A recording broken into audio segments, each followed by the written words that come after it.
All right, and we are live. Welcome back to another episode from College to Combine. As always, I am your host, Michael Sicoli, joined always by Riley Millett. How are you doing today, Riley? I'm glad I keep the microphone right here because I don't remember to pick it up until right when you start, and I look over here and I see it.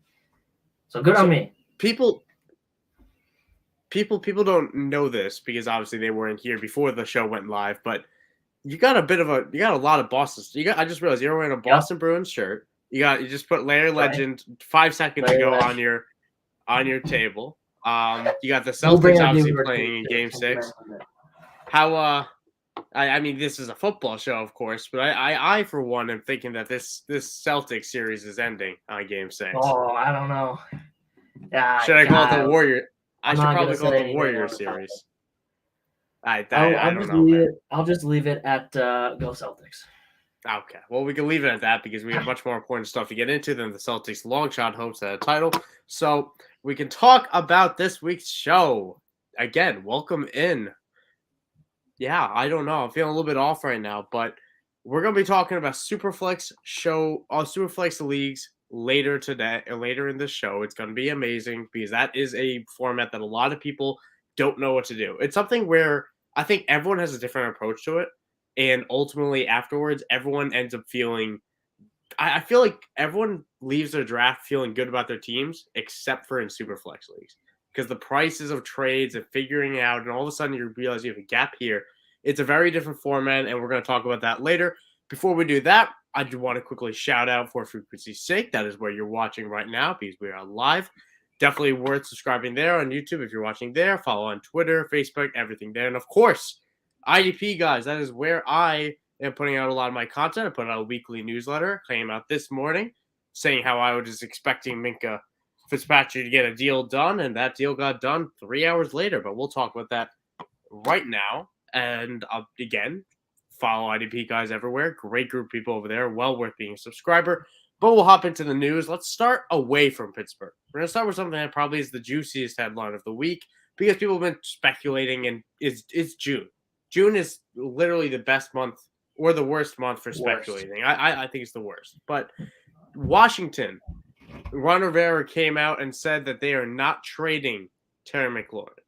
Is that a cap? Is that a oh yeah, I believe it? What do you think, Riley? I don't think the buzz around him has never really about him being traded. It was just about whether or not a deal would get done.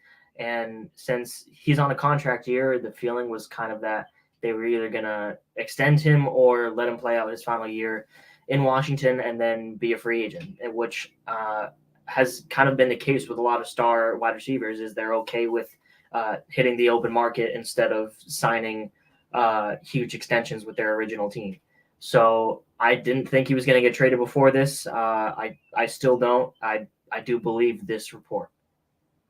I tend to back Rivera as well, just because it would be such a big blow to this franchise. But I mean, they drafted Dotson. They have some insurance plan there. They took Jamie Brown a year before. That means nothing in the grand scheme of things, but they are not prepared for a world without Terry McLaurin. So I agree this deal gets done. He's gonna be paid top money, and he has not been a top receiver yet, but neither was Christian Kirk.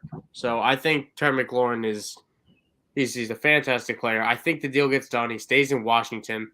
Let's just say, for instance, Riley, just because again it's June. All right, it's June. Where this is pretty much the last chance we get to speculate because the deal probably gets done before we start up the rumor mill again. Where would you want him to go in a trade?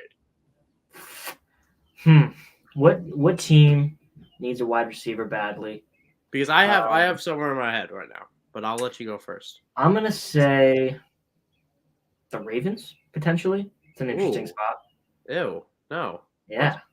Yeah, I like it. Oh God, no, I don't want that. Okay, no, that wasn't no. That it doesn't exactly fit their scheme. That's just somewhere I think would be interesting to end up in, somewhere that I think they're looking for a top end receiver like that.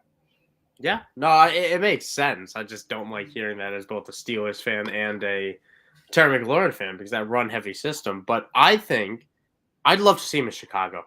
I'm sorry, listen, I'm Mr. Darnell Mooney, I'm Mr. Cole Kmet, but all of a sudden that terrible wide receiver room, That is a good set of weapons with Terry McLaurin. You reunite the Ohio States of Terry McLaurin and Justin Fields. All of a sudden, it's good weapons. 2022 might not be as lost as we're thinking for Justin Fields, who you called out last week's show. Check that out, as a bust. So yeah, watch your words here. I did not say he was a bust. As a colossal bust that you never believed in. I think Watch was the words. I think those were the words that you used. But yeah, I would love to see Terry McLaurin there. It's not going to happen, but we'll move on to kind of the IDP news of the day.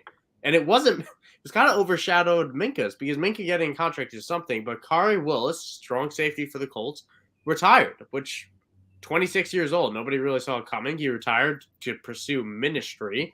So good for him, making the right decision for himself. But from a football side, it's interesting because the Colts seem to have prepared for this, despite it totally taking us by surprise. They signed veteran Rodney McLeod in the offseason. They brought back Julian Blackmon, who's kind of dealt with some injuries, but he has some history there. And then they drafted in the third round. I'm totally blank on his name because it's the guy that's Nick Cross. They drafted. Thank you, Nick Cross in the third round, and that's the guy at 20 years old everyone's really excited about, and so am I. I mean, when we're talking about defensive backs for IDP, you want to target those safeties, especially the strong safeties. And I mean, Nick Cross is the highest upside of them. Julian Blackmon only played 6 games last year. Rodney McLeod is 32 years old, and we know what he is. I think there's a real world where Nick Cross is starting week 1. I would still give the edge to the veteran in McLeod, but I mean, third round is good enough investment that we're going to see Nick Cross sooner than later, if not immediately. And either way, it's definitely a name that you should have a very close eye on. Now, Kari Willis played well, and I mean, it's going to be a tough blow for that defense, but they at least are somewhat prepared for it. But we'll head over back to the offensive side of the ball. Head to Pittsburgh, Riley, and apparently Mitch Trubisky has a significant head start to start week 1 for the Steelers. And that is from Mark Caboli of The Athletic. It is June. It is /May practices. How much stock you put in this? I put a little bit of stock into it just because this was a truly wide open conversation. I personally think Kenny Pickett should be the starter, and I would be confused as to him not being the starter come day 1. And I'm not saying that this is a bad report because it's so early in the process, but I think it would be the smart thing to do to start Kenny Pickett week 1.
Riley, can you hear me, Riley? Okay, I can't hear you. I don't know if you can hear me, but we got some technical difficulties. But there we go. I was talking about how Derwin James hasn't been extended yet, and how this is. Riley, say something for me, buddy. Yeah, you can hear me. Awesome. Okay, so yeah, can you hear me now? We got lovely technical difficulties going on. Cool. Yes, you can hear me. Here we go. We good? Yep, go. Are we good? Can you hear me? Yes. Oh, this is wonderful. About Derwin James not possibly extended. I mean, we just saw the safety market get reset because we got Minka. Minka just got his deal this year, and that's a big thing for the market. Because I'm trying to quickly pull this up, but Minka is now the highest paid safety in NFL history. That is a noticeable deal because we also have Jesse Bates, we have Derwin James seeking deals, and those guys are also going to be top paid. So Minka's going to hold this title for less than a year because I full well expect Derwin James to get that deal done. His leadership roles, that coaching staff loves him. That defense loves him. He is the heart of that defense. He's been such a great leader for them at such a young age. And Jesse Bates, I think, will walk honestly in free agency. I don't think the Bengals are bringing him back, and I thought that was telling by bringing in Daxton Hill out of Michigan in the first round. But ultimately, I think Derwin James is irreplaceable. Minka is close to irreplaceable for the Steelers secondary that does not really have a good set of cornerbacks. So yeah, it's a safety situation, but it's a deal that had to get done for Minka at least. Great for Minka. Love it for him. I've always liked him. Great for Minka. And listen. He needed to get out of the Dolphins before. I don't know. They spent a first round pick. They had to extend him. It basically came down to that. And my 2 thoughts on my 2 cents to go back to the Mitch, because the Steelers QB situation is so disgusting to me that my stream literally crashed on me when we tried to talk about it. But Kenny Pickett will probably not start week 1. I'm leaning that way because I don't think he's a good quarterback. I don't think he's going to be good enough, and Mike Tomlin is not going to rush him. If Kenny Pickett's not starring, then he's not going to start. He's not going to force it. But at the same time, Mike Tomlin is nobody here is owed anything. It's also early. Kenny Pickett is playing with a third team because he's a rookie. This is what is supposed to happen. Mitch Trubisky looking like he's the better quarterback right now is supposed to happen. All of this is what is supposed to be reported. If Kenny Pickett came out and was slinging the rock downfield, his hands grew 10 inches, and all of a sudden we're like, wow, he's actually a good quarterback, then yeah, we wouldn't be reading this headline. But none of that is true. So then we got Mitch Trubisky likely to start week 1 here in June. So I think Mitch is likely to start. I think they'll pull him out within a short amount of time because he's not the answer. I just don't think that I don't think Pickett is either. And interestingly enough, courtesy of Warren Sharp, the Steelers now own the wonderful title of having the most expensive defense in the NFL and the least expensive offense in the NFL, first and 32nd, to show where their priorities are at, and that also shows how the state of their defense. So, and their state of their offense, rather. So that's great. But we'll get into something a little bit more exciting than the Steelers because I can't stand them. But we're going to talk about Superflex, Riley. What's your experience of Superflex, Riley? Not a whole lot.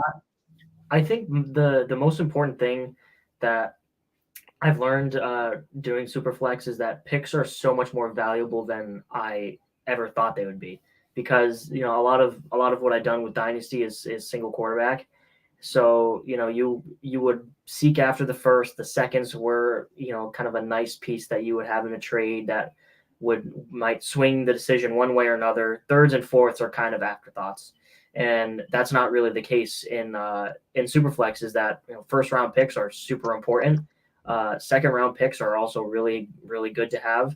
And then third round, basically everything kind of shifts back around. Like a second round in redraft is kind of equivalent to a third round pick, maybe give or take in Superflex. So that was a really important adjustment to make when you're talking about Superflex.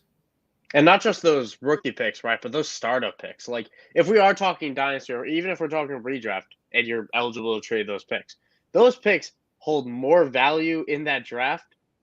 Like I'll phrase it like this, right? If I have the 5th overall pick and I take Joe Burrow, then that Joe Burrow is untouchable, as opposed to if I took Dalvin Cook and at the 105 and you could trade for him. It's such an interesting dynamic when you're in your draft trying to take the layers of value, and it's just so hard to match. So with Superflex personally, because we'll talk about a little strategy here, but I like to grab my at least one quarterback in the first 3 rounds, preferably in the first 2. I tend not to leave my first round without a quarterback because I think it's just so valuable to have a good locked in QB top 5 quarterback because you want to start 2 every week. Make no mistake here, right? Superflex, you have some flexibility. That's in the name. You can start whoever you want at that second spot. You don't have to start 2 quarterbacks. But bad quarterbacks average 16 points a week. That's more than what you're going to get from most wide receivers that you're going to get at any meaningful point in the draft. So that value of having 2, 3, great rotations of quarterbacks, you can't just stream in Superflex. So I like to target them early. Riley, do you how do you feel about like you're on the clock at, let's say, the 108? Are you looking quarterback? Are you looking anywhere else? I almost certainly, I'm 99% of the time taking quarterback in the first round. I'm looking at the ADP for quarterback. So if you're at the 108, that's Dak Prescott, Jalen Hurts, Russell Wilson territory.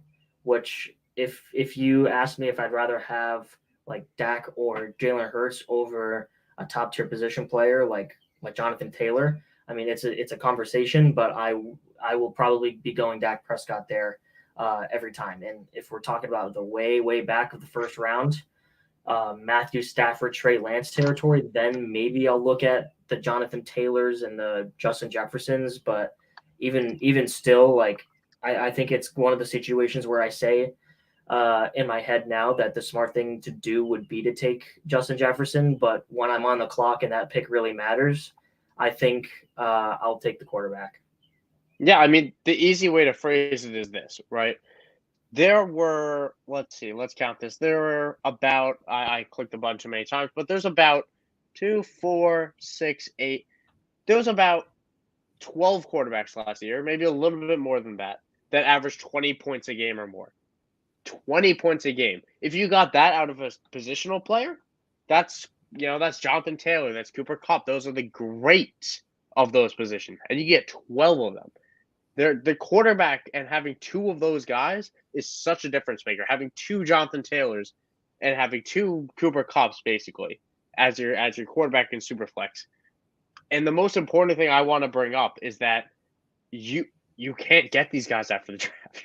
Like, have you tried to trade for a quarterback after a startup draft, Riley? Because it's unbelievably difficult. It's like trying to do Sudoku, but without being able to see or use your hands. Like it's impossible. I don't even bother. I don't even bother. I mean, the only quarterbacks that I would care to trade for in a super flex, like the top 15 to 20, like they're not getting moved. You're not going to get those players. Yeah. So then that comes down to, again, how I draft, because I know that's the case. I know that if when Joe Burrow is being drafted, I keep going to Burrow, but before Joe Burrow is drafted and after, for some random reason, his value triples the next day.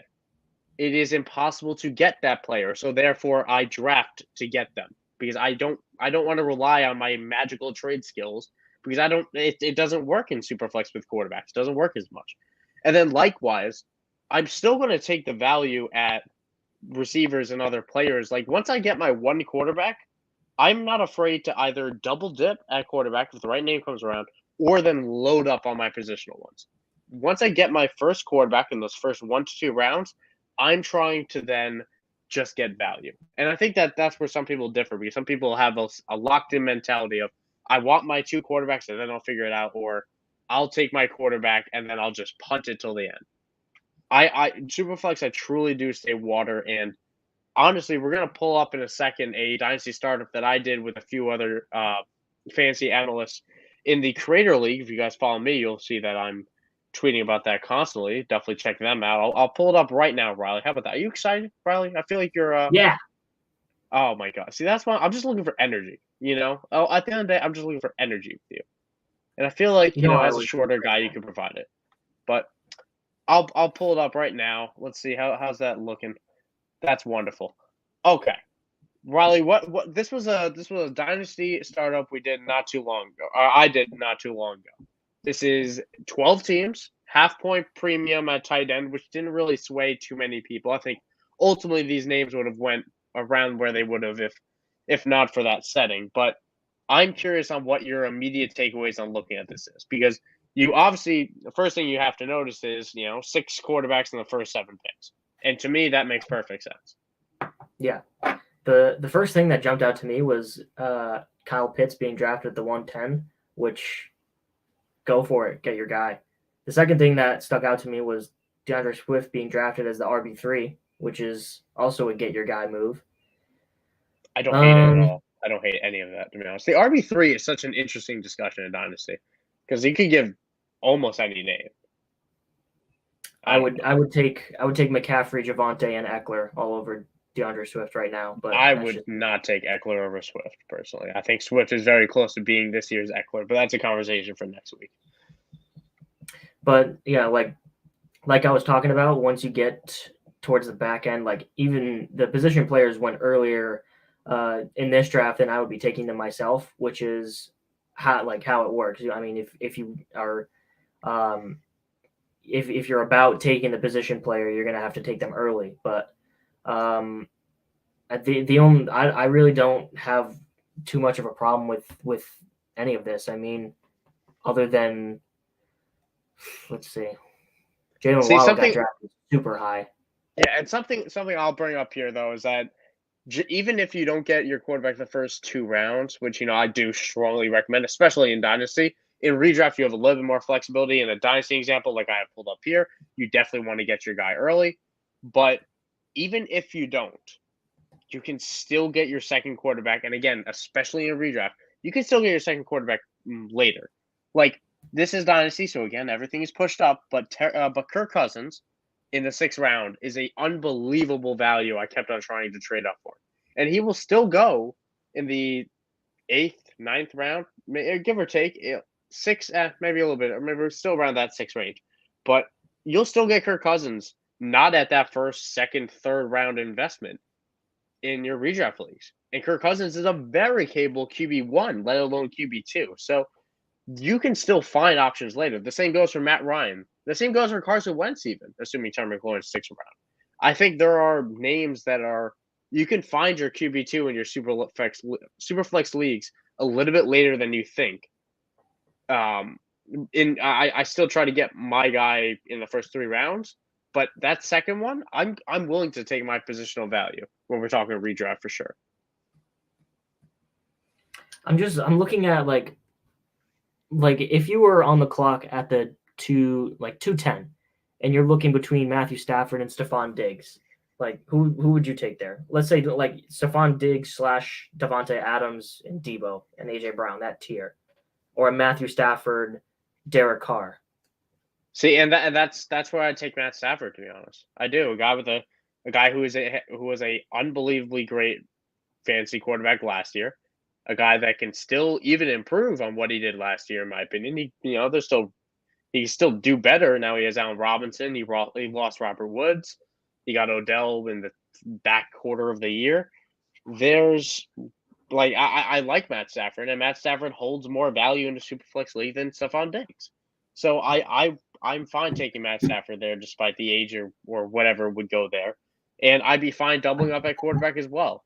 Like it's there's a lot of different ways you can run it, but ultimately, yeah, I tend to lean when I'm close with players. I go quarterback over wide receiver when it comes to Superflex.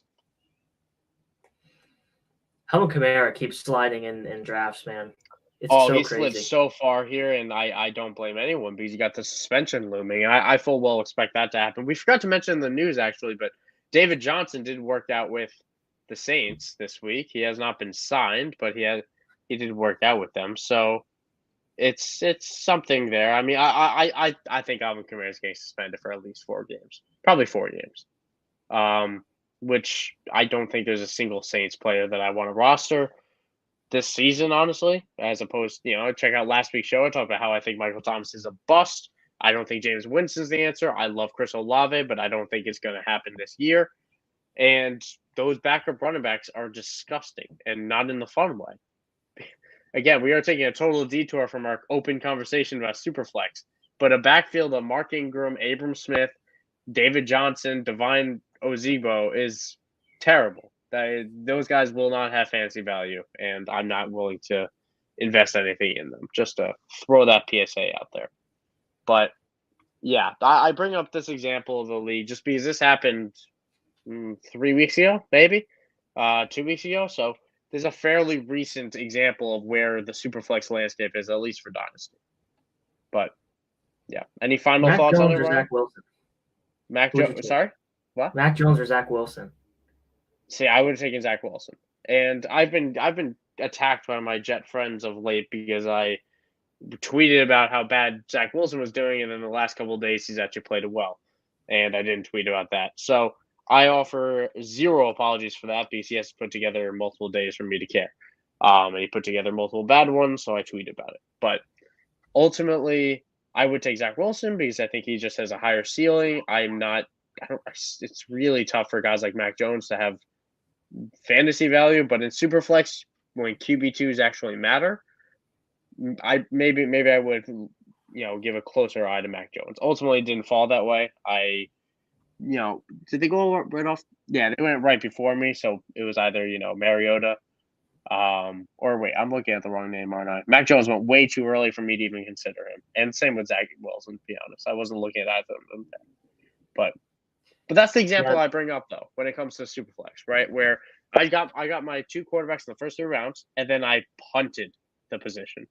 And I didn't like doing that. I tried to trade up to get Kirk Cousins, and even now I kind of regret taking Antonio Gibson over Kirk Cousins. No, I didn't do that. But Michael Pittman or Kirk Cousins was a real inner debate I had. I love Michael Pittman, which is why I went that way. But Kirk Cousins has a lot of value, and you need a third quarterback because again, if I scroll down here, I drafted Tyrod Taylor.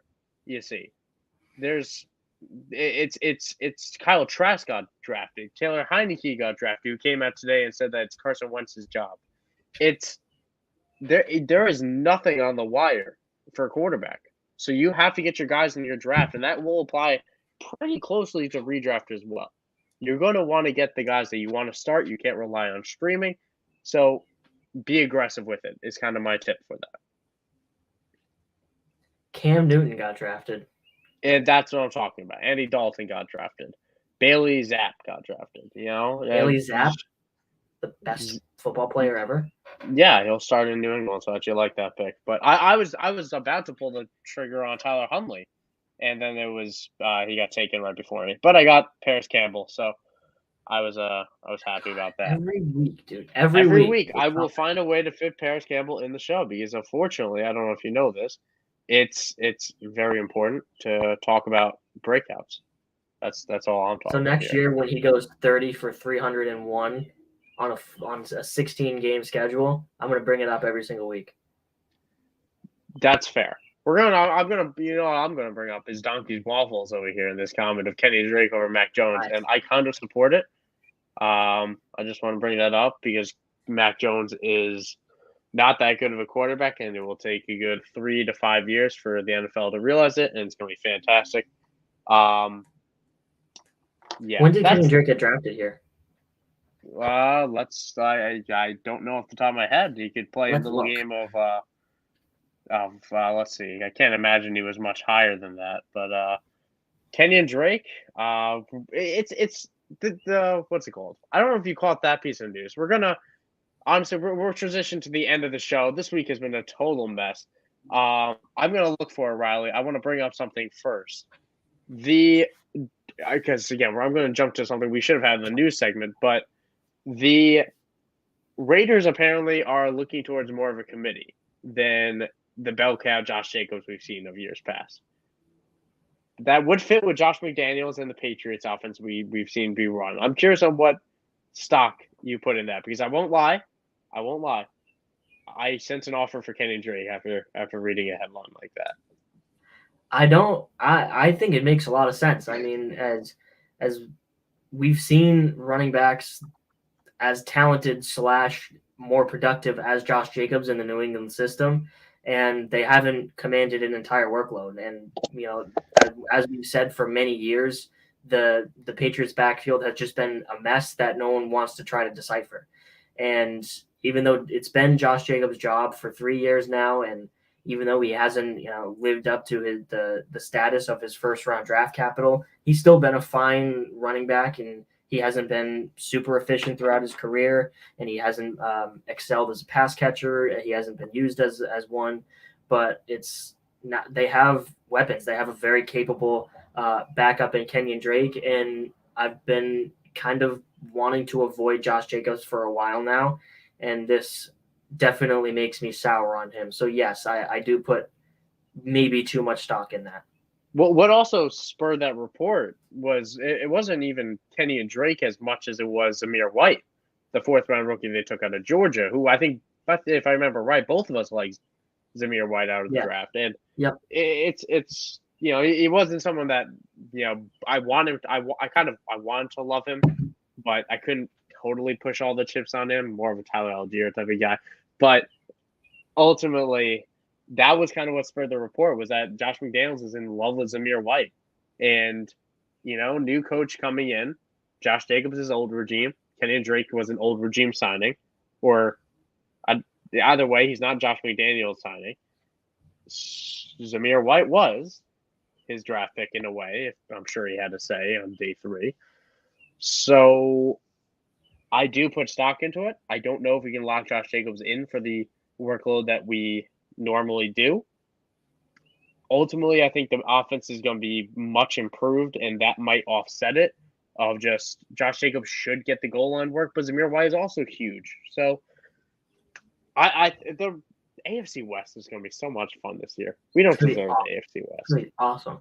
Yeah, it's a good year for the Steelers to be completely terrible. So they have zero chance at a wild card spot. It's perfect because the AFC is loaded. Is there any other, since Riley, we are totally off the rails now, totally 100%. Is there anything else you want to talk about before we wrap up this wonderful show? Let's go Celtics. Celtics in 7. Okay, well, none of that because that's tomorrow, and we also don't care about the Celtics. But ultimately, that will be our show for the week. Thank you, everyone, for tuning in. I apologize for the terrible Wi-Fi I had dropping me off about 10 minutes in when we tried to talk about Kenny Pickett. Maybe it was a blessing, maybe it wasn't. Ultimately, thank you guys for, I've said ultimately too many times. Thank you guys for tuning in to another episode of From College to Combine. You can follow for frequency's sake at FFSQC on Twitter, YouTube. Check them all out there. YouTube, or what's it called? IDP guys. That's where I put out a lot of my work. Again, newsletter. Follow me on Twitter at Michael__Sicoli to check out all the work I'm doing there. And check out IDP guys at IDP guys on Twitter, YouTube. Amazing content coming out every single day. Of course, my wonderful, and I take back the word wonderful, co-host, Riley. You can follow him at Riley_Millette. He is rooting for the Celtics. If you're rooting for the Warriors, then just follow me and ignore him. But ultimately, have a good night, everybody. Thank you guys for tuning in.